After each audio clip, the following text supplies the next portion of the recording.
2. Shall speak unto them all that I shall command him. And it shall come to pass that whosoever will not hearken unto my words which he speak in my name, I will require it of him. Joel 18:18-19 অর্থাৎ ঈশ্বর বলিতেছেন, আমি তাহাদের ভ্রাতৃদিগের মধ্য হইতে আমার, মূসার, মতই একজন পয়গম্বর উত্থিত করিব এবং তাহার মুখে আমার বাণী প্রকাশ করিব।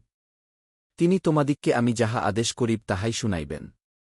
এবং ইহা অবশ্য ঘটিবে যে, তাহার মুখনিঃসৃত আমার সেই বাণী যাহারা শুনিবে না তাহাদিগকে আমি শুনিতে বাধ্য করিব।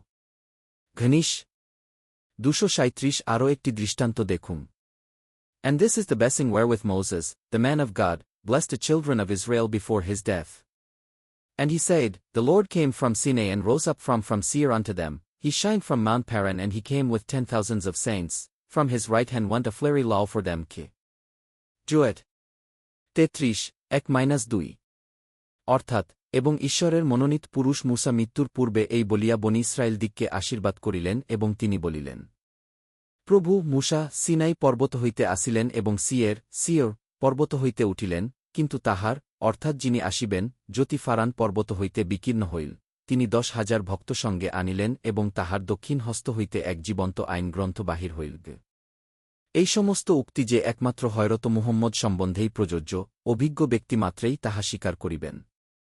বাইবেল, হযরত মুহাম্মদের আবির্ভাব সম্বন্ধে বাইবেল হইতেও বহু প্রমাণ দেওয়া যায়। আমরা নিম্নে কয়েকটি প্রমাণ উদ্ধৃত করিতেছি।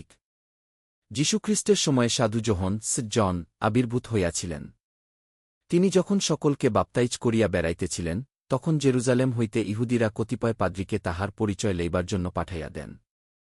তাহারা আসিয়া যোহনকে যে কয়টি প্রশ্ন করেন এবং যোহন তাহার যে উত্তর দেন, তাহাতেই হযরত মুহাম্মদের আবির্ভাবের খবর পাওয়া যায়।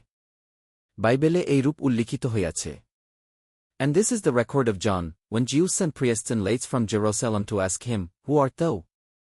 And he confessed and denied, Not I am not the Christ. And they asked him, What then? Art thou Elias?